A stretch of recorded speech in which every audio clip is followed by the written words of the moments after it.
శ్రీమాత్రే నమః.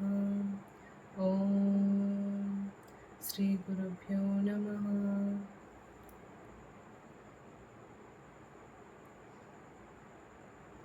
హాయ్ అండి అందరికీ.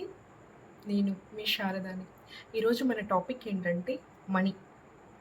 టైటిల్ చూసే ఉంటారు కదా, డబ్బుని ప్రేయసిలా ప్రేమించండి అని చెప్పాను. ఎందుకంటే మనము ఎవరినైనా ప్రేమిస్తే ఎలా చూసుకుంటాం? చాలా కేరింగ్‌గా చూసుకుంటాం గదా! వాళ్ళకి చాలా రెస్పెక్ట్ ఇస్తాం. ఇంకా మనలో మనం ఏం చేంజ్ చేసుకుంటే మనం ఇంకా వాళ్ళకి దగ్గరవుతామా అని కూడా ఆలోచిస్తూ ఉంటాం. డే అంతా కూడా వాళ్ళ ధ్యాసలోనే ఉంటాం. రైట్? కరెక్టే కదా! ఎందుకంటే మనము ఇవన్నీ యాక్షన్స్ చేయడం వల్ల వాళ్ళు మన లైఫ్‌లో ఉండేలాగా మనం జాగ్రత్త పడతాం. అంతే కదా! ఎందుకు అంటే వాళ్ళు మన లైఫ్‌లో ఉంటే మనం చాలా హ్యాపీగా ఉంటాం గాబట్టి. ఓకే. అంతే కదా! మనీ కూడా అంతే. మనీ మన లైఫ్‌లో ఉంటే మనం చాలా హ్యాపీగా ఉంటాం. సో, మరి మనీ విషయంలో మనం చేస్తున్న తప్పులేంటో తెలుసా? వాటి నుంచి ఎలా సరిదిద్దుకోవాలో చెప్పనా? సో, ఫస్ట్ వన్ ఏంటంటే, మనీ ఎవరైనా వచ్చి అడిగారనుకోండి ఏమంటారు? నా దగ్గర డబ్బులెక్కడున్నాయి? లేనే లేవు. నేనే అడుక్క తింటాను ఒకరి దగ్గర. ఇట్లా మాట్లాడతారు. తప్పు. ఇలా అస్సలు మాట్లాడకూడదు. ఎందుకంటే ఇక్కడ మీరు లేమి గురించి మాట్లాడుతున్నారు. లేమి గురించి ఆలోచిస్తున్నారు. ఎక్కడైతే లేమి అనేది ఉంటదో అక్కడ సమృద్ధి అనేది ఎలా ఉంటుంది? ఉండదు కదా! సో, ఇక్కడ మనం ఎలా దీన్ని కరెక్ట్ చేసుకోవాలి అంటే, ఫస్ట్ మన దగ్గర ఉన్న అన్ని థింగ్స్ అనేవి డబ్బుతో తీసుకున్నవే కదా! వాటికెప్పుడు కూడా థాంక్‌ఫుల్‌గా ఉండాలి. వాటికి థాంక్‌ఫుల్‌గా ఉంటేనే ఇంకా మనకొచ్చేవి వస్తూ ఉంటాయన్నట్లు. అంతే కదా! సో, ఇక్కడేంటంటే మనీ అంటే ఎవరు? అమ్మవారే కదా! లక్ష్మీదేవి కదా! సో, అమ్మని లేదు, లేదు, లేదు అంటే, "అరే! నేనింత ఇస్తున్నా లేదు అంటున్నాడు వీడు. వీడి దగ్గర నేనుండాలా? వీడికి అంత అర్హత లేదు గదా! నన్నుంచుకునే అర్హత" అనేసి వెళ్ళిపోతుంది. అందుకని ఎప్పుడు కూడా లేదు, లేదు అని అమ్మని ఇన్సల్ట్ చేయకండి.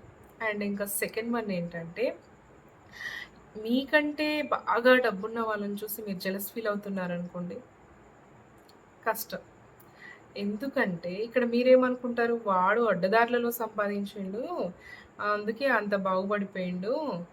సక్కగా సంపాదించుంటే అలా ఉండేటోడేం గాదు అనేసి అనుకుంటూ ఉంటారు గదా! ఇక్కడ మీరు తిట్టేది ఎవరినంటే వాళ్ళని కాదు, డబ్బుని. అర్థమైందా? ఇక్కడ ఒక చిన్న ఎగ్జాంపుల్ తీసుకుందాము. ఒక చిన్న బేబీ ఉంటది. ఆ బేబీని లాలించి బుజ్జగిస్తేనే కదా మీ దగ్గరకొచ్చేది. అదే వెళ్లి గద్దిస్తా ఉంటే వస్తదా? ఇంత దూరం పారిపోతది. అర్థమైంది గదా! సో, డబ్బుని డబ్బున్న వాళ్ళని చూసి ఎప్పుడు జెలస్ ఫీల్ అవ్వకండి. అండ్ థర్డ్ వన్ ఏంటంటే మనీని హ్యాండిల్ చేయడం రాకపోవడం. సో, ఏంటంటే ఇక్కడ ఫిజికల్‌గానే తీసుకుందాము మనము. డబ్బులు రాగానే చాలామంది ఏంటంటే ప్రాపర్‌గా దానికొక పర్స్ మెయింటైన్ చేయరు. ఎట్లా పడితే అట్లా జేబులలో పెట్టేస్తూ ఉంటారు. తీసేటప్పుడు గూడా మనీ అనేది చాలా సార్లు కింద పడిపోతూ ఉంటుంది. మళ్ళా తీసి ఇష్టం వచ్చినట్లు ఇచ్చేస్తూ ఉంటారు. అంటే ఎక్కువ మడతలు పెట్టేస్తూ ఉండడము, అలా నీట్‌గా మెయింటైన్ చేయలేకపోవడం అన్నట్లు. దీనివల్ల కూడా మనీ ఉండదు. సరే. దీన్ని కూడా కరెక్ట్ చేసుకోవాలి. చక్కగా ప్రాపర్‌గా పర్స్ మెయింటైన్ చేయడము, నీట్‌గా అందులో ఒక సిల్వర్ కాయిన్ అలా ఉంచుకోవడము. అలాంటి పనులు చేయడం వల్ల మనీ అనేది నిల్వ ఉంటుంది. ఇంకొకటేంటంటే ఇద్దరు ఎంప్లాయీస్ ఉన్నారు మా ఫ్రెండ్స్‌లలో. తను కాల్ చేసి అడిగింది. మేమిద్దరం ఎంప్లాయీస్ అయినా కూడా మా దగ్గర మనీ ఆగట్లేదే, ఎంతొచ్చినా ఆగట్లేదు. అంటే నేనన్నాను కదా! మీరేం జేస్తున్నారు? ఏటీఎం కార్డ్స్, క్రెడిట్ కార్డ్స్ అన్నీ యూజ్ చేస్తున్నారు కదా! లిక్విడ్ క్యాష్ తెస్తున్నారా అసలు ఇంట్లోకి అని అడిగాను. అయితే లేదు షారు అనేసన్నారు. సరే, ముందు ఒక పని చేయండి. మీరు లిక్విడ్ క్యాష్ తీసుకొచ్చి ప్రతి మంత్ ఎంతో కొంత మీ దగ్గర ఉంచండి. కొంచెం అమౌంట్ బీరువాలో ఉంచండి. కొన్ని ట్రాన్సాక్షన్స్ మనీతోనే చేయండి అని చెప్పాను. సో, దాని తర్వాత చేంజెస్ అనేవి వాళ్ళ లైఫ్‌లో వాళ్ళు చూసామనేసి నాకు చెప్పారు. సో, ఇక్కడేంటంటే మనము క్రెడిట్ కార్డ్స్, డెబిట్ కార్డ్స్ ఉండడం వల్ల ఏంటంటే, మనీ అనేది అంత ఎనర్జిటిక్‌గా మనం ఫీల్ అవ్వం.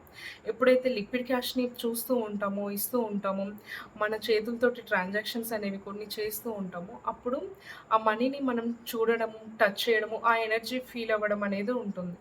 అప్పుడేంటంటే మనం హ్యాపీగా ఉంటాం. దాని ద్వారా డబ్బు అనేది మన దగ్గరికి ఎక్కువగా వస్తూ ఉంటుంది. అర్థమైందా? సో, ఫస్ట్ మనల్ని మనం హ్యాపీగా ఉంచుకోవాలి. సో, డబ్బు కూడా ఆటోమేటిక్‌గా మన దగ్గరికి చేరుతూ ఉంటుంది. మనం ఎప్పుడు లేమి గురించి ఆలోచిస్తూ ఉంటే డబ్బనేది ఎప్పుడు మన దగ్గరికి రాదు. సో, ఫస్ట్ హ్యాపీగా ఉండండి. డబ్బుని ప్రేమించండి. Thank you so much. Thanks a lot.